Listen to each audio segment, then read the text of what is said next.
Hi honeybees, my name is Raven, this is Jasper, and this is October, and welcome back to our channel. Subscribe to become part of the hive. Be sure to like and ring the notification bell. Thanks honeybees! Enjoy the video! Okay, so today I'm doing kind of a movie review. The thing is, I watch a lot of movies, and I don't always have like a ton to say about each of the movies that I watch, even like the big summer blockbusters, which we're in summer right now, so there's a lot coming out, so I've been watching a lot. Okay, I'll put you down. And so far, none of them that I've seen, I've had so many opinions that it warrants a whole video. So I thought I would start doing kind of recap videos. I will still have the longer movie reviews for films that warrant it, of course, but I do kind of want to talk about some of the movies that I saw, and I really only have a few things to say about it, but I still thought I should make this video for that reason. So this is the June 2022 movie recap video. So yeah, I'm just gonna start right off the back with one of my favorite movies that I've seen in June. Favorite kind of with an asterisk because there's a few that I really liked. But the first one I'd like to start with is Elvis. I was really looking forward to this movie for a really long time. It's made and directed by Baz Luhrmann, who I love. He made Moulin Rouge, which is one of my favorite movies of all time. The Great Gatsby, which is also a really great film. All his movies are very visually interesting. They're dazzling. You know, there's a bunch of pizzazz. There's always something interesting to look at, and it's rarely, if ever, boring what's on screen. And Elvis was no exception to that. And also, I like Elvis. I've always kind of been interested in like celebrities of the past, you know, not all of them, but Elvis is definitely one of them. So I was really excited for this movie for those two reasons, Baz Luhrmann and then it's Elvis. And just based on the trailer, I knew it was going to be that dazzling style that I love. Baz Luhrmann's never done me wrong.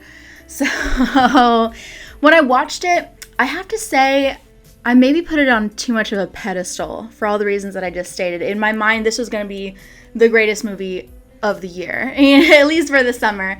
And then when I watched it, it was good. It was just not what I expected. I'm going to try my best to not do spoilers for any of these movies, but I'm going to get into some detail. With Elvis, my main problem was the pacing, because it's not from Elvis's point of view, it's from his manager's point of view. The Colonel, played by Tom Hanks, who is great. It's from his perspective, so a lot of things are kind of skipped over, breezed past in terms of Elvis's career that I was really looking forward to. One thing was they really skipped through his early career. It kind of starts when Tom Hanks's character just sort of discovers Elvis. He's just kind of getting started. He's already with this other record company, and it's this whole big deal because he's white, and it's like a black jazz Louisiana record company, you know. There's this really funny scene early on where they're listening to Elvis's music, Tom Hanks and all his circus crew, because he's like with the traveling carnival, and they're saying, "Oh, Tom Hanks, Colonel, you should." I'll just call him Colonel because that's his character's name, but it's, you know, Tom Hanks' character. Colonel, you should look into this boy. He should be our new act. And he's like, "No, we can never sign a black kid." And they're like, "But he's white." And he says, "But he's white." And it's this this really funny moment of, "And he was white." It was crazy, which I know is a real thing in Elvis's career, is that they were kind of surprised when they saw him in person that he was white. That was a real thing, so I love that they included that a little bit. Anyway, that's how it kind of starts, and then it just sort of breezed past. Elvis performs with them, gets really famous, and now he's like super famous. And they don't really specify if this is like weeks later, months later, years later. I think we can assume it's years later because now he's a world phenomenon, like everybody knows his name. But it was kind of weird. It kind of skipped past that part. And then it slows down again, and we see some different important things in his life compared to also real life events, the murder of MLK, and other things like that, and kind of how Elvis and his crew react to that and what they were kind of doing at the time. So that was really interesting. And then again, he meets Priscilla and then breezes past him, marries Priscilla, has a baby, and it's like, whoa, we didn't see any of that. Not that we had to, but I think my point is that there's a lot where it just kind of, something happens slowly. We really get to see like something developing, like Elvis in the army, they really touched on for longer, and then whoop, 2 years later this is happening. It's like, okay. One more thing I want to go over for that is his film career. We got him going through his film career, but not like actually him doing any of the films really, other than like a montage, and that's something I really wanted to see. So that was a little bit disappointing that we didn't really get that as much. But again, it's not from Elvis's perspective, it's from an outside perspective. So that kind of makes sense that it's more just like summarized. Like we got some of the big points, and some of them weren't touched on that much, but Colonel maybe didn't care about those points. And so that makes sense. It's just, I wanted to see it. So, last thing I wanted to mention for Elvis is another reason why it's more good than disappointing is that Austin Butler was amazing in the titular role as Elvis. You could tell he was really, or I could tell he was really committed to the role, which is really refreshing to me personally. I see a lot of movies with actors who, you know, are in so many things, and so they kind of play the same character in every movie that they're in, and you know, they don't really have to think about the movie. It's just, they just are them. You know, they know that their only reason they're in the movie is because they're this big star. An example for me would be like Ryan Reynolds or Jennifer Aniston. They kind of play the same character in everything, and the movie role doesn't really matter. But for this Austin Butler, you could tell he really cared. And not to say that he's been like a million other things, so it's a big surprise that he cares. Like, this is his first like major role. But still, I respect it. At the end of the day, I respect that as an actor, that he really put 100% of himself into this. And you could tell the accent, the facial expressions, the singing. He did sing for a lot of it, and they kind of mixed it in with Elvis's real voice as well, kind of like they did with Bohemian Rhapsody. So that was really interesting. I know some people complain about like the modern day music like mixed in with the old music. I liked it. That's another thing that I think people complain about with Moulin Rouge sometimes, but it's like, I love that part. It's like Moulin Rouge specifically is like the 1900s, but with like early 2000s and 90s music. I think it's a really interesting juxtaposition, and so I actually like that part of Elvis. So I think for Elvis, for now, upon just viewing it once, I'm going to give it a 3.5 out of 5, with potential to go up to a 4 upon a second viewing, which I definitely plan on doing in the future. Okay, so moving on to our next movie, I saw Jurassic World Dominion.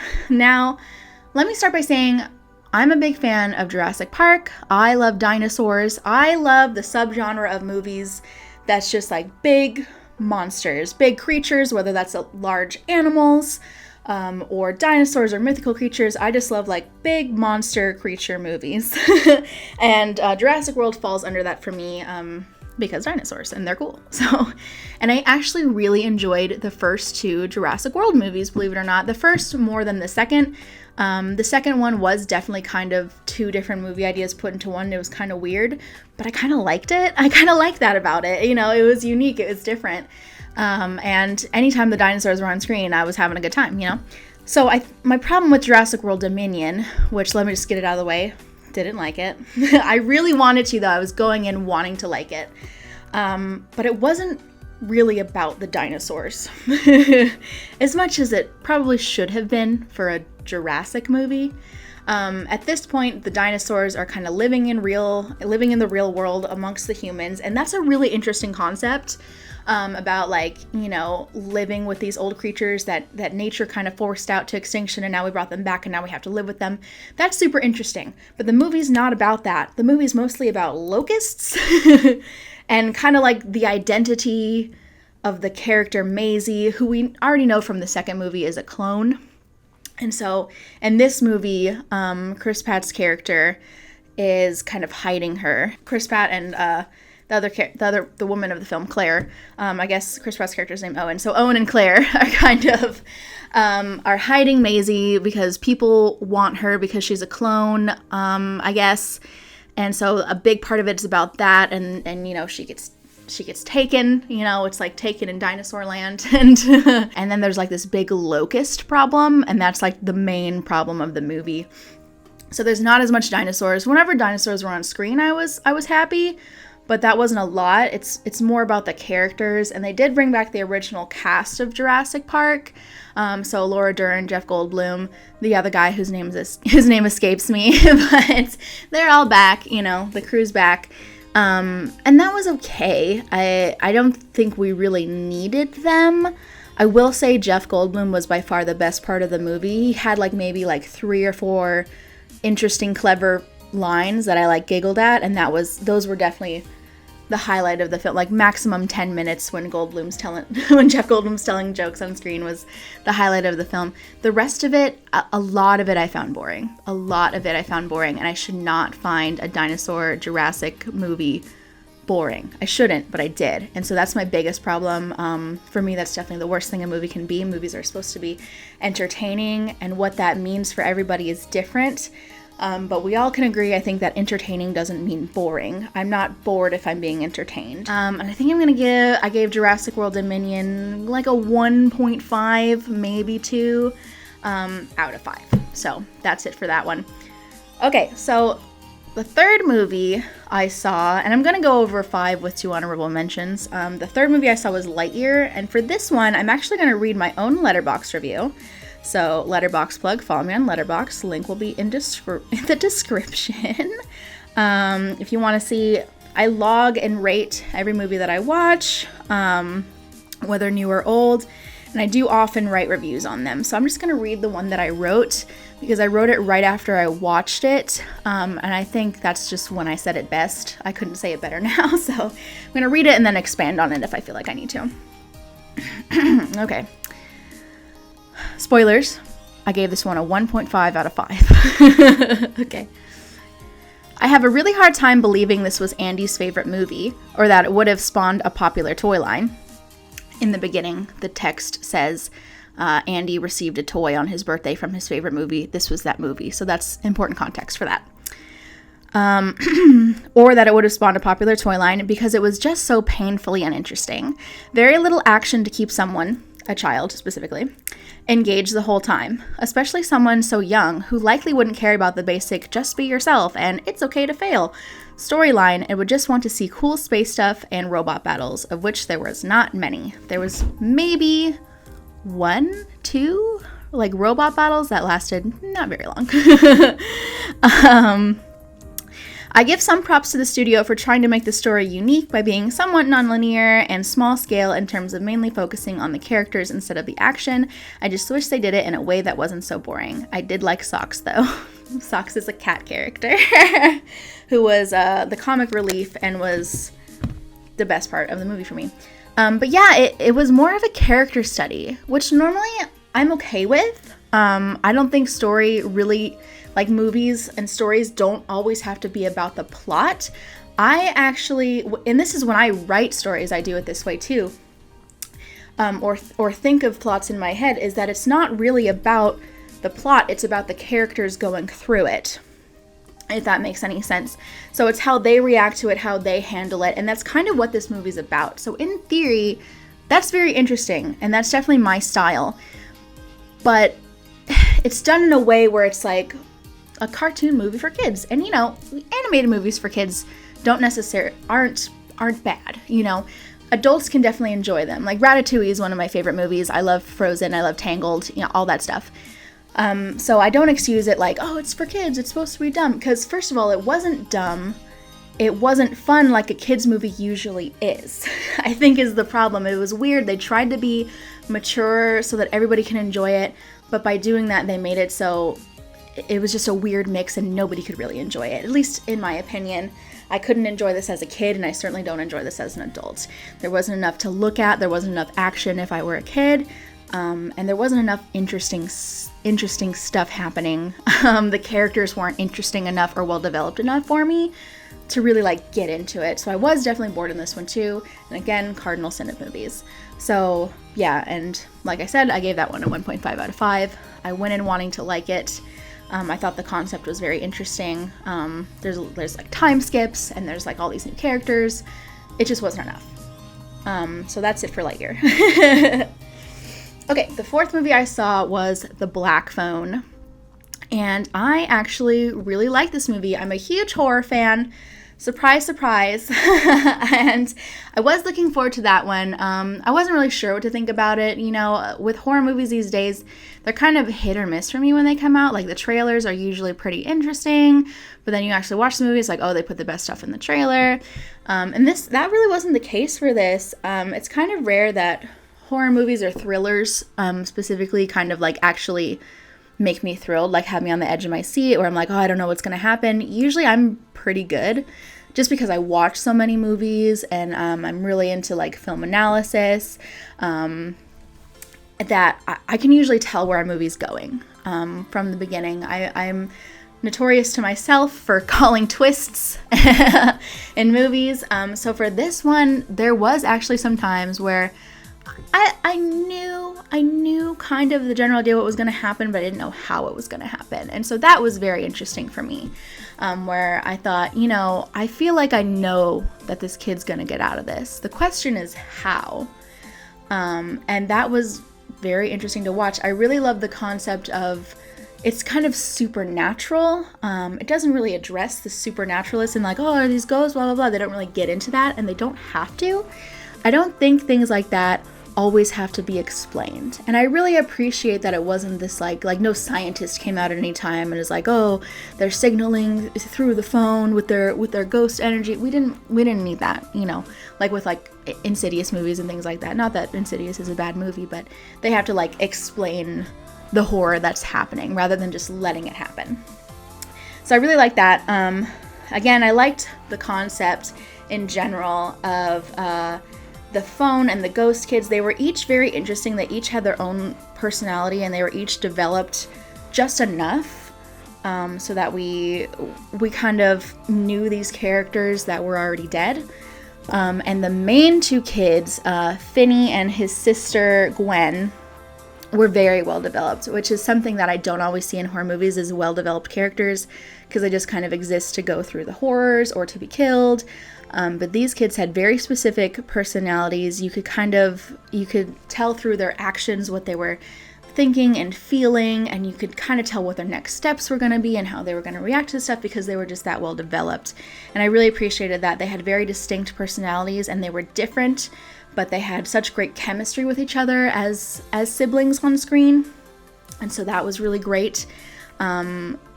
And yeah, so I think what I'm saying is I just really like the Black Phone. I'm not really talking much about Ethan Hawke's character, because I don't think he was even the most interesting part of the movie. He definitely tried really hard to be overly creepy, overly scary. You know, he's a kid grabber, so that's scary already, and he has these like scary masks, which was interesting. But it was the main kid, Finney, and the other kid characters who were previously killed in helping Finney get out of the situation. That was definitely the most interesting part. He did really well. The kid character did very, very well. He's a great actor, and I hope he moves on to do other projects. So the Black Phone, I'd like to give, I think a 4 out of 5 would be good. 4, not quite 4.5, but it was pretty good. Okay. Last movie I'm going to go over in detail before I get to some honorable mentions is Marcel the Shell with Shoes On. Now, first off, it's very cute. And I was worried when I saw the trailer that it was going to be overly cute. It was just going to be too cutesy. And the whole movie was going to be this cute little shell doing stuff. And it wasn't, which I was pleasantly surprised, actually, at how much I enjoyed it. Yes, Marcel is adorable, and everything he does is adorable, and the way that he does it is adorable, and his voice is adorable, voiced by Jenny Slate, who's a great voice actress. I believe she also invented the character with Dean Fletcher Camp, who was in the movie as well as the human character Dean. A really great character, but not just Marcel. Dean, the human character, is well developed as well, and they each had a good chemistry. And Marcel's grandmother, Nana Kata, was nice too. She was really cute, but it wasn't just cute. It was genuinely funny. The humor is kind of like this kind of dry, witty humor that I think really worked well with the cutesy stuff. It wasn't just like surface level dumb jokes. It was smart jokes. It's kind of like the first reference I can come up in my head as something to compare it to is Swiss Army Man, because that movie, you know, that movie is about humanity and what it is to be human. And Marcel the Shell is kind of the same way. It's kind of, Marcel is learning how to exist in this world mostly on his own, and he ends up learning a lot from Dean about the world and asking him questions like, what's it like to be you, I guess, like live in your world? How do you do this stuff? Because Marcel's never really talked to people before. So it's kind of in the same way as Swiss Army Man, which I really liked about that movie. And the humor comes from Daniel Radcliffe's character not knowing how to be a human, and so asking these questions and making these observations that we as people in a society don't really think about because it comes so natural to us. But somebody who doesn't live like that, it wouldn't come so natural to them. So that's where the comedy comes from. Like, we don't think about it, and then it's presented to us and we're like, oh, I don't know why we do that. So Marcel was kind of like that as well, and that was executed really well. Again, really funny. I laughed a lot, which is great. And good character chemistry, defined personalities, Marcel and Anaconda and Dean. Again, well-developed characters, something I really love in movies. And an interesting story. Like, it wasn't even just about the characters. There was an interesting story surrounding it of Marcel trying to find his family, and the way that he does that, and the way that he gets Dean to help him with that, and kind of it's about the journey that they go through. First off, Dean learning about Marcel's life and how he exists, mostly on his own. And in turn, Marcel kind of learning about Dean and being a person, and how they work together to find Marcel's family so that he doesn't have to be alone anymore. And it is touching, as corny as that sounds. It's actually heartwarming. It is. I really enjoyed that part, and I really wanted Marcel to find his family. So the whole time I was rooting for the guy, and you gotta root for your protagonist for a movie to work, and I did. And so that was great, and I was never bored. And one thing about movies, when I say that like I was bored or wasn't bored, the way that I gauge in my own brain when I'm watching a movie is if the movie is good is if I'm watching it and I don't want it to end. Like, I want it to keep going because I'm so entertained. Then I know it's a really, really good movie. And there's good movies where I've watched them. Okay, my camera died, so the shot's gonna look different now. But as I was saying, there's even like good movies I watch where I'll watch them and I'll think they're good, but then I'll get like maybe halfway through or all the way towards the end, and I'll just think, okay, I'm ready for this movie to be over. I think I've seen all I needed to see, and now it's starting to drag a little bit. And that usually takes like a great movie to like a good movie, or sometimes a good movie to a not so great movie if there's a point where I'm like, okay, I'm ready for this to end. And then there's still like 20, 30, 40 minutes left, and I'm like, oh, that's the point where the movie drags, and that's the point where we're dangerously into boring territory. And Marcel the Shell with shoes on long title. Marcel the Shell with shoes on was one of those movies where I wanted it to keep going. I'd never really felt like, okay, I'm ready for this to be over. I could kind of tell when it was ending, and I thought, this is a good place for it to end. I'm glad it's now starting to end because it's natural. And if it went on longer, it would have dragged, but it didn't. It kind of knew when it was over, and that was great. Kind of like the exact opposite of how I felt about Jurassic World Dominion, where I was like, okay, this needs to end. And it didn't for like another hour. So those were the big movies I watched in June that I just kind of wanted to recap on. Had a few thoughts here and there about them. So compiled them here. There was 2 others that I did watch kind of end of May, early June. Top Gun Maverick and the Bob's Burgers movie. Both of which I really don't have anything to say. I really liked the Bob's Burgers movies. I love Bob's Burgers. I've seen every episode. I think I gave that one 4.5 out of 5. It was just, it was like an episode. It was a musical. I love when they sing on that show, so I love that they sang in the movie. It was a really interesting story. It wasn't just like a regular kids movie story, so I thought it was great. Top Gun Maverick. I saw Top Gun recently before I saw it, and Top Gun Maverick is a fine sequel to it, a fine sequel to Top Gun. The whole movie kind of felt like the trailer for the movie, like it was full of like cool trailer action lines where at any point in the movie you could have taken that scene out and put it in the trailer and it would have been a regular action trailer. But, you know, it was fun. I believe I gave that one a 3 out of 5. It was all right, you know, not necessarily my thing, but I still had a good time. Oh, and by the way, I gave Marcel the Shell with Shoes On. I believe I gave it a 4.5 out of 5. It was pretty good. I'll probably watch it again when it's streaming. That and Elvis, I definitely plan on watching again once they're streaming. I really enjoyed those two.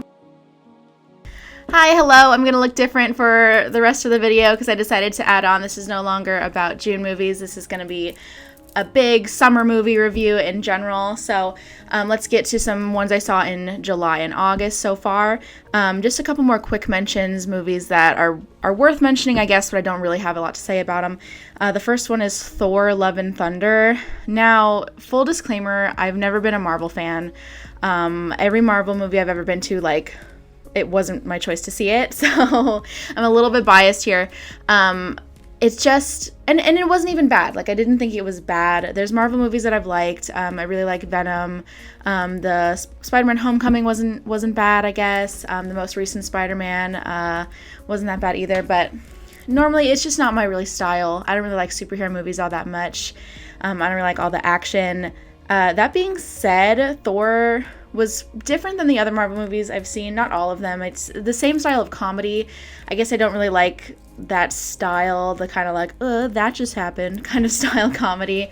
But it wasn't all that. I do like Taika Waititi, and he made this one, and he had previously made the third Thor movie. The one after Thor Dark World is escaping my mind, but you can see how little I care about Marvel movies. But Thor Ragnarok, which I did see before this, and Thor Ragnarok was okay. But anyway, Thor Love and Thunder, basically, I'm sure everyone's seen this by now, but obviously this is about Thor, and he meets up with Jane, who is the new Thor, and then they kind of have... Here's another problem with Marvel movies, as I'm trying to summarize this movie. Sometimes I just don't know what the movie's about. That was my problem with Doctor Strange Multiverse of Madness. Like, while I was watching it and after I watched it, I was like, what was that about? Like, who is this supposed to center around? Is it supposed to center around everybody? Because, like, that doesn't really work. Like, what's the story? What's the inciting incident? What's the story? What are we trying to solve here? There's just so much going on, and everything has equal importance that it's just kind of, like, messy, you know? So that was a little bit it with Thor as well, where I was like, what's going on? It was a little more clear. There's this character, the God Butcher, played by Christian Bale. I almost said Christian Slater. But and I liked him. You know, Christian Bale is always good. I like that character. And so basically it's centered around Thor and friends and new Thor Jane, basically trying to battle this guy, stop him from killing gods, obviously, because he wants to kill Thor since he's a god. But yeah, I mean, it was fine. I don't know. It wasn't the best. I don't know. That's why I don't really have much to say about it. There was the screaming goats. They got these giant goats that were screaming. I thought that was funny every time. The people I saw it with thought it was annoying. I thought that was kind of funny. And I did like it a lot more than Doctor Strange Multiverse of Madness. But I think that's just because Thor as a character is more charming. He's funny just on his own. The comedy that comes from Thor's dialogue, especially in the Taika Waititi versions, is just funny on its own. Like, his attitude, I think he's actually a pretty interesting character, as opposed to Doctor Strange, where he's not really that charming to me. So yes, and also in Marvel movies, it's just nothing matters. Like, characters die, but they always come back one way or another, you know, and it just makes it not, everything that's supposed to seem so important just doesn't feel important. So general problem with Marvel movies, and can be applied to Thor Love and Thunder. But I did give that one a 2.5 out of 5. So it wasn't like horrible. I had a good time, but that's all I can say. The second one that I wanted to just quickly mention is Where the Crawdads Sing, which is a movie based on a book that I have not read and haven't really heard of before this, but apparently it was a bestseller, about basically a girl who lives in the marsh, and it really centers around the movie, at least I can't really speak for the book, I assume it's pretty similar, centers around her 2 romances that she's had in her life. The first guy who was like really nice and cared about her because she lived in the marsh with her family, her like abusive family, her abusive father, her family left her. So she wasn't really socialized. She just stayed in the marsh where she felt like she wasn't judged. And the first guy was really nice, accepted her, introduced her all these new things, taught her to read, and then he went off to college and never talked to her. And then the second boyfriend she ever had was like this major douchebag who turns up dead. And then she's on trial for his murder. Everyone thinks she did it. And so I thought that the movie, based on the trailer, was going to center around this murder and leading up to the murder and be more of a true crime story. But it really wasn't. It was like a romantic drama, because just about her and these romances.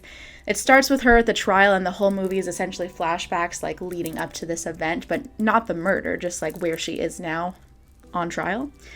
And you know, it wasn't terrible. It wasn't the most like original thing, but again, based on a book. But you know, I'm not really into romantic dramas, and that's not against the movie at all. That's just my personal taste. I thought I was getting a true crime story, and I was disappointed that that's not what I got. So that's all I can say for that. But again, not terrible. I give this one a 2.5 out of 5 as well. Okay. I know I said those were quick, but I always end up having a lot more to say. But now are the long ones. So I saw Nope in the end of July, and it was pretty good. Was it like great? I hesitate to say. I have a lot of thoughts. I did like it overall. I thought it was very intriguing. I thought there was a lot of different themes that can be taken from it. When I first, spoilers for this one too, if I hadn't mentioned that already, spoilers here on out for all these movies. It's about, at the end when I first watched it, immediately coming out of the theater, I was thinking, this is about our relationship with animals and nature, about like animalistic tendencies, one's own nature, rules we have with nature around us, and how we shouldn't like mess with that, essentially, which I thought was like, it was a little weird taking that theme out, because it made sense, but also I was kind of like, okay, well, like, why are we saying this? Like, what's the problem here that we're trying to address? Are we taking advantage of nature? I suppose we are. It's just the way I felt it was portrayed in the film was a little bit weird. But now that it's been probably about a week or two since I've seen it, and now I have different thoughts that make a little bit more sense given the context of the film, of it being more about today's like media culture and doing whatever you can to get the shot and taking advantage of others to get what you want and to capture that fame and to chase that dream, like whoever's blood you gotta spill, basically. But it could be about both. I feel like there's a lot of themes in this film, and that's what made it a little bit unorganized for me, is there were so many ideas happening, but not one of them was like fully developed to a point where I was like, oh, okay, that's what this is about. I get it. It took a lot of thinking, a lot of like pulling things together, like, oh, maybe this scene was saying this, but that's a good thing, because, you know, sometimes I want to see a movie and I want to really think about what they're telling me. It could have been more clear. It was a little messy. It was a lot of characters. It was very character driven. I feel like all his movies are, of course, but in this way, it kind of dragged, not exactly due to the characters, but due to just so many scenes of just like characters talking. It wasn't a good balance of like show versus tell.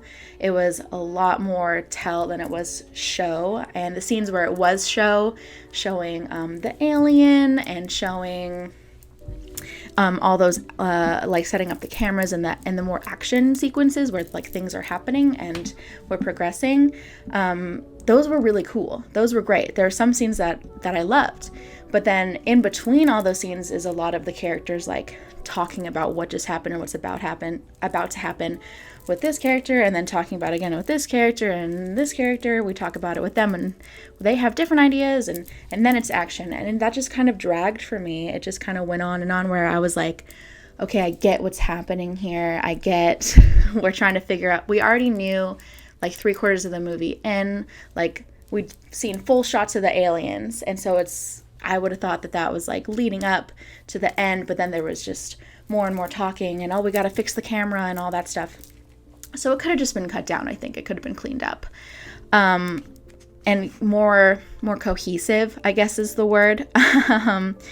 And not the best execution of his ideas. Like, cause again, I could see the really good ideas about media, about nature, about drive. But it just wasn't thrown together in the most cohesive way.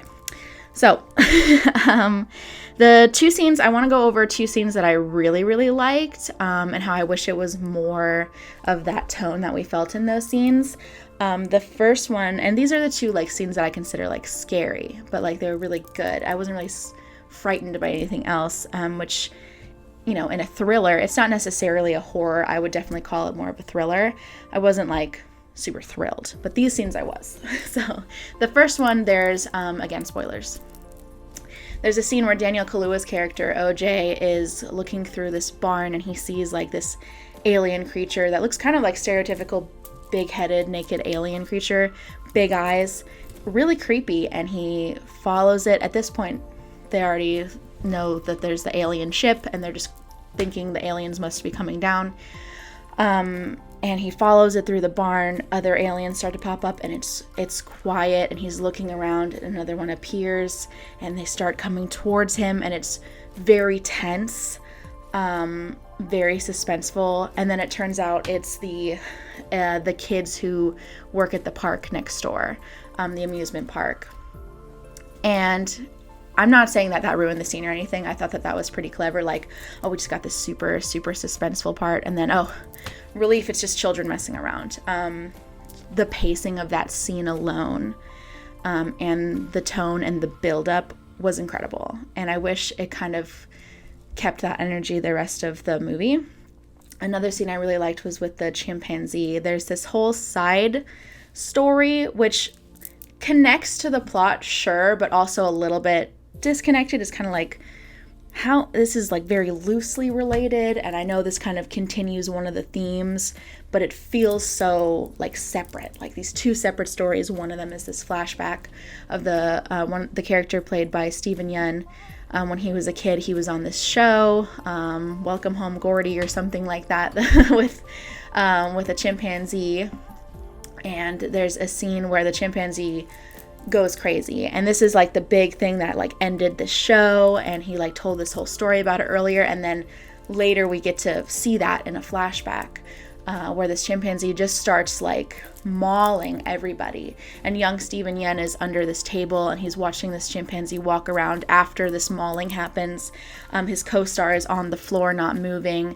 The chimpanzee is covered in blood, just walking around, and he spots him, and he gets closer and closer, and then the chimpanzee gets shot. And how tense that scene was, and suspenseful, just like the alien scene I mentioned. That energy, and it was quiet just like it, to the build-up. The level of build-up was incredible. Very suspenseful, thrilling. Like, those were the two like thriller horror movie scenes that I felt like the whole movie should have been. So quickly, I'll just mention the characters really fast. Daniel Kaluuya as OJ, he's this like stoic, quiet guy, which normally I don't think like works very well, depends on the actor, but he did it really great. He was still very compelling and interesting as a character, with just the subtlest of facial movements. And he was a really good contrast with Keke Palmer, who played Emerald, or M, who was this loud, energetic, outspoken, his sister, and they're kind of like yin and yang together, like this hardworking man versus this like free spirit. And their chemistry as siblings was really great. Like, they argued, and it was very believable, just based on like their two hot and cold characters just like not meshing in the story of the movie. But as a film, it worked. They meshed very well, like in contrast with each other. So I thought they did very well, and they definitely carried a big part of the movie and why I thought the movie was really good. Good. I give this one a 3.5 out of 5. It was almost a 4, but the pacing and the drags that I mentioned earlier kind of brought it down a little bit for me. But maybe upon a second watch in the future, I might change my mind. But for now, it stands at a 3.5. Okay, another one that I wanted to mention. This one just premiered in August, in the beginning of August, but I actually saw it a couple months back at a preview screening. So I didn't watch it this summer, but I watched it previously, and now I'm allowed to talk about it now that it's out. It's called Bodies, Bodies, Bodies. It's this movie, it's this satire, this like millennial Gen Z satire that's basically kind of like a modern Clue, essentially, where all these kids, early 20s, young adults, get together during a hurricane. They're having a hurricane party in this one character's mansion. Somebody gets murdered, and then the whole plot is essentially a whodunit of these friends trying to find who murdered their other friend, and in protecting each other and protecting themselves, others get killed, and they are kind of trying to figure it out before everybody dies. So it was fun. I had a good time, but it kind of had a similar problem with other movies that I've had this summer, in that it was not balanced. It was a little bit messy. I mean, the messiness kind of worked for the story, but like the unbalanced, the non-meshing of themes didn't really work. So first, I'll talk about something that I did like, the comedy. I think a lot of people roll their eyes at like the millennial satire of like, oh, I gotta get my avocado toast in the morning, and oh, this isn't a safe space, like that kind of like making fun of that. But I thought it was really funny because there's people that like do talk like that, and obviously they ramped it up for the satire, but not in like a unvalidating way, I guess I would say. It was actually it was funny. I liked that comedy style a lot. I thought it was witty. Some points it was like this like dry, sarcastic humor, which is something that I just enjoy in general. The characters, some of them were just like funny characters. Some of them were we didn't really know a lot of the characters, and that's, I guess, getting into the problems I had with the movie, is that none of the characters are very fleshed out. They're pretty underdeveloped. Some of them had like bigger personalities than the others, and those big personalities brought a lot of comedy. And then the other ones that didn't have that personality, it was like, oh, well, this character's probably just going to die anyway. That's probably the only reason they're there. And so we don't really need to get to know them, but that's how we care about the deaths, right? It was if we have those developed characters. So it's kind of weird when like all these people are dying and you care about maybe one or two of them, and then the other ones you're just like, I don't really care. So that was a big main problem for me, was the characters, though the dialogue and their interactions were really funny. It also, due to the characters like not being super interesting, all the scenes of them hiding in the house between like sequences of people dying or confrontations, it was kind of boring. It kind of dragged, because not all the characters were super interesting, and they're just like talking and hiding, and she did it, I think she did it, and that happened a lot of times where I felt like we were having the same conversations and we were finding each other, having an argument, getting separated, being boring and hiding, getting together, being separated again and hiding. It just went on for a little bit too long, and it could have been cut down a little bit in the middle.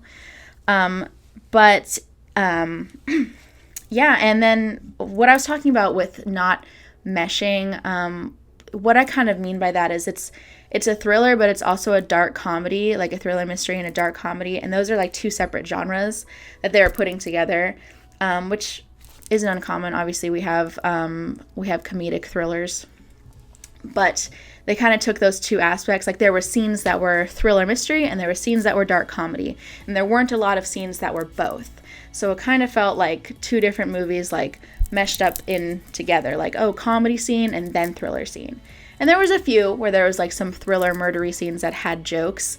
There's one really great scene particularly one of the final confrontations with, I believe, the last 3 girls that are alive before the final scene. It was, or the last 4 girls, sorry. There's a lot of confrontation scenes, but this is one of the last ones. And the reason it worked so well together, it was because it had the horror, it had the gore of fighting and the weapons, but it also had the really funny dialogue and the dark humor together in one scene. And that's why it was really good, because they put all those things together and it made sense. And them being funny, like, wasn't weird for the horror, because sometimes a character makes a joke in a horror movie and you're like, you're literally being murdered right now, why are you making a joke? But with this style of humor, they weren't making jokes, they were just talking, and what they were saying was funny. So, and that really worked, and that's what I hoped the whole movie was going to be going into it, and it wasn't. It was kind of choppy. But I mean, in the end, I would say I enjoyed it. I had a good time watching it. I probably wouldn't watch it again, maybe a couple years down the line. Maybe next year, 2 years from now, I'll look back on it and think, I'll give it another watch. Actually, this was like good. But it's not the type of movie that I would like watch again right away just to see if I missed anything. You don't have to.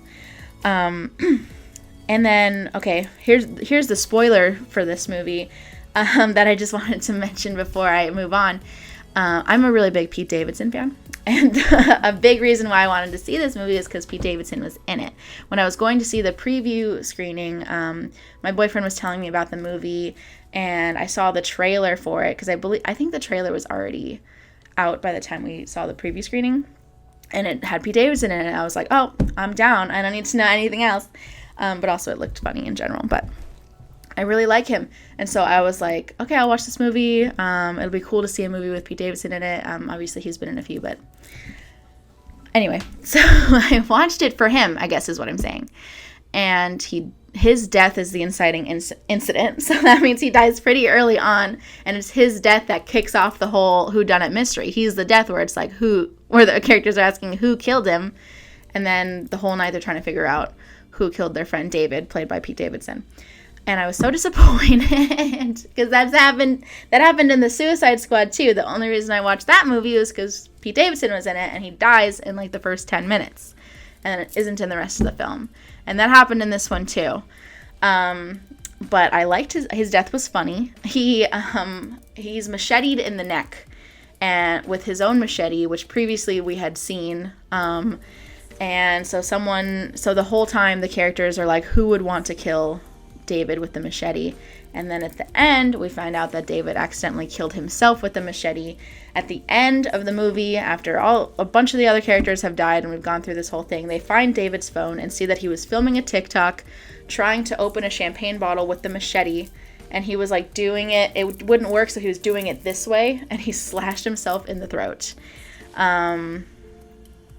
Which I have to say I did see coming from the beginning.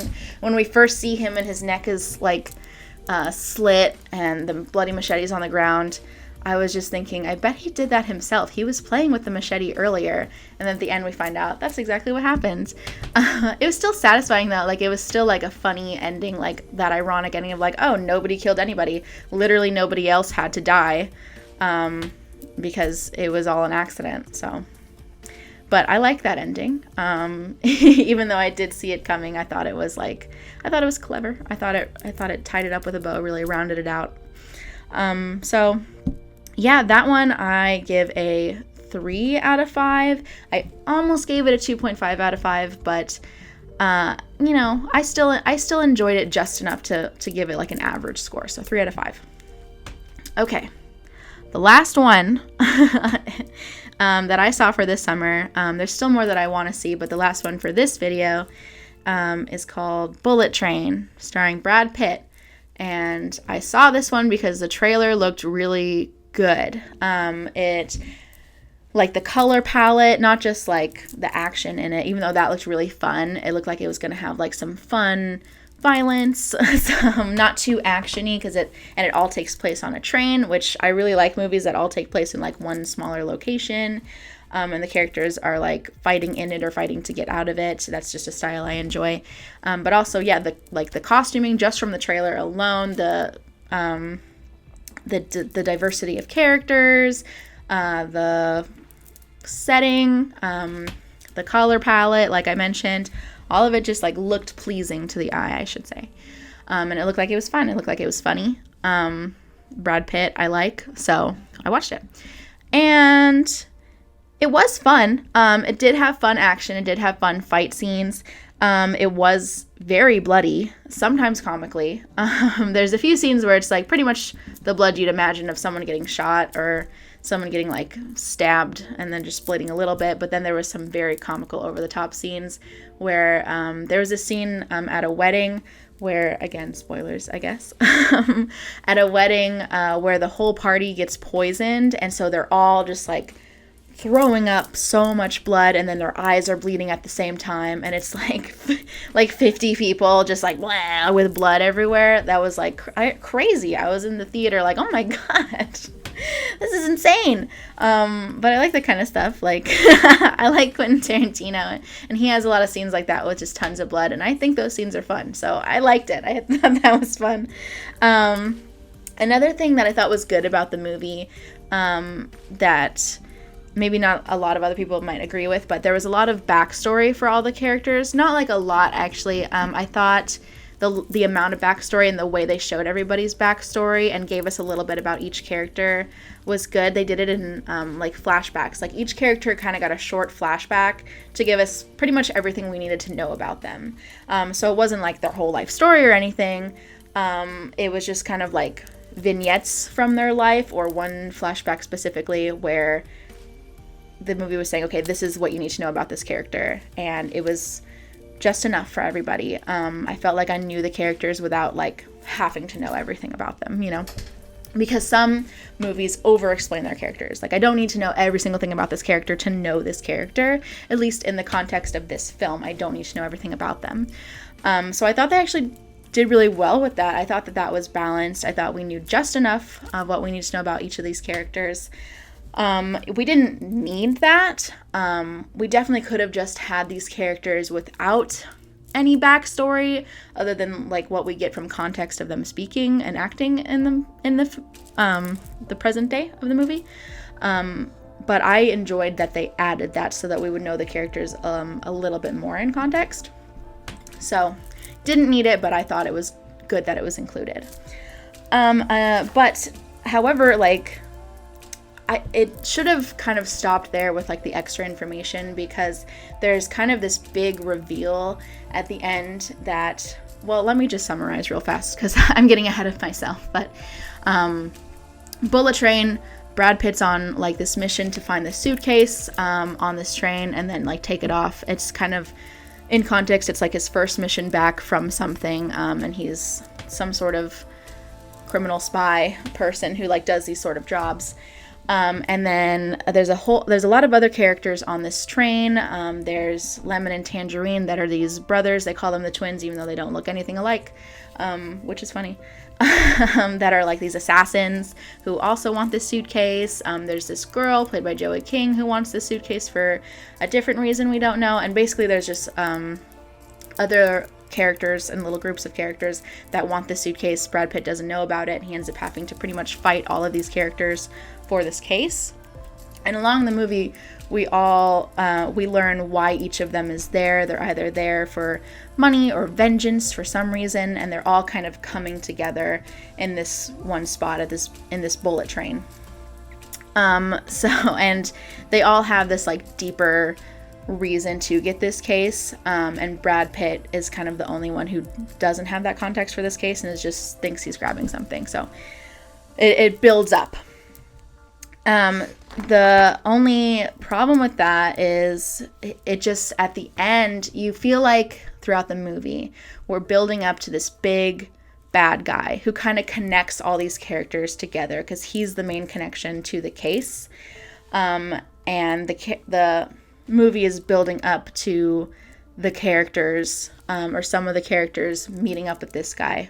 Pretty much most of the characters having their confrontation with this big evil character, so everybody coming together. And we got that, and then we got our kind of boss battle with this main bad guy and our remaining characters by the end of the film. But then we also get this big reveal of his whole evil plan and why each of those other characters were there and what they had to do with him and what they had to do with this case and why they all had to be on this bullet train at the same time. It was all planned and all this other stuff. And we didn't need that. That's what oversaturated the movie with information a little bit, because it had all this fun action, these fight scenes, and then this funny dialogue, and we got our flashbacks to know each of the characters, and that was enough. That was enough to make a fun, concise summer movie. But then we added all this information. I compared kind of to Murder on the Orient Express, where that movie was building up to this big reveal of who the murderer is, and then it turns out everybody was, and then there's this big connection between everybody, and it's like just a way more clever ending than just, oh, that person did it. But it was building to that. That's what made that movie satisfying, was that big reveal with all the characters are connected and why they were there, and it was this big revelation that worked. This, in Bullet Train, it didn't earn that. It didn't feel like it was leading to that. We didn't need to know that. It didn't have to fully make sense. Like, I wasn't questioning why they were all there on that train at that same time. I knew they all wanted the case, and the case was there. That's all I needed. I didn't need to know that this big bad guy timed it out completely, and this person wronged him, so he put him here, and this person wronged him, so he put him here. We didn't need that. It was too much. And that just kind of made it like, what are you trying to be, like a mystery? Like a murder mystery? Like, I thought this was like a fun action comedy thing. And it was, and then they kind of ruined it by putting too much in there. So, yeah. The pacing, though, was good. That being said, with all the added information, the pacing of how we learned all those things, and then leading up to the end where we learn, like, the big thing, along the way, it was good. It didn't drag for me. It had a really good balance of like action fight scene, non-action fight scene, talking scene, action fight scene. That was good up until the end where we get that big reveal where it's just like we talk about the evil plan for like 10 minutes. But yeah. But even that like wasn't boring. Like, I was never bored during this movie, which is like a big plus, because that's always my main problem with movies is the pacing. And if the pacing is bad, usually the movie is boring. And I was never bored in this film. So that's definitely a point towards this movie. And then last thing, Brad Pitt as a character was very charming. You want a charming protagonist to kind of carry the film. And I even hesitate to say he was the main character. I mean, it centers around him, but it also kind of doesn't. It centers more around the case and all these characters getting to the case. As well, the case is like a MacGuffin, so it's just about like the story of why they're all there. But all the other like side characters, most of them were very dynamic and also got a lot of screen time. So it was kind of like they were all protagonists together. It just started and ended with Brad Pitt. But he was a really great character. The twins, Lemon and Tangerine, one of them is obsessed with Thomas the Tank Engine and is comparing the other characters to Thomas the Tank Engine characters, which when I saw it with my boyfriend, he thought that was annoying. I thought that was funny. I thought it was quite charming as well. And I thought it was like a clever plot device, because it does kind of pay off. So yeah, all in all, Bullet Train, I actually thought it was like not bad. I gave it a 3 out of 5, just for what was mentioned earlier with the oversaturation, that it just made the movie less fun than it could have been. But yeah, I mean, I suppose I would recommend it. I would recommend Bullet Train. I would recommend all of these, I think. Nope, Bodies, even though like they weren't like super great, I still think that they're worth a watch. Nope especially is worth a watch, but Bodies, and Bullet Train, I would say check them out too. Like, I had a good time watching them. So that's it for summer movies. Whew, that was a lot. I've just been talking for hours, it feels like. So there's, like I mentioned, there's more movies that I want to see for the rest of summer, and if I feel like they need talking about, I'll talk about them as well. But that's it for now. So let me know what you thought about any of these movies. I'm really curious to hear other people's opinions on these things. Getting different perspectives is something I really enjoy about films. So let me know in the comments, and then like and subscribe, all that good stuff, and I'll see you next time. Bye! Thanks for watching, honeybees. Make sure to like and subscribe. Bye!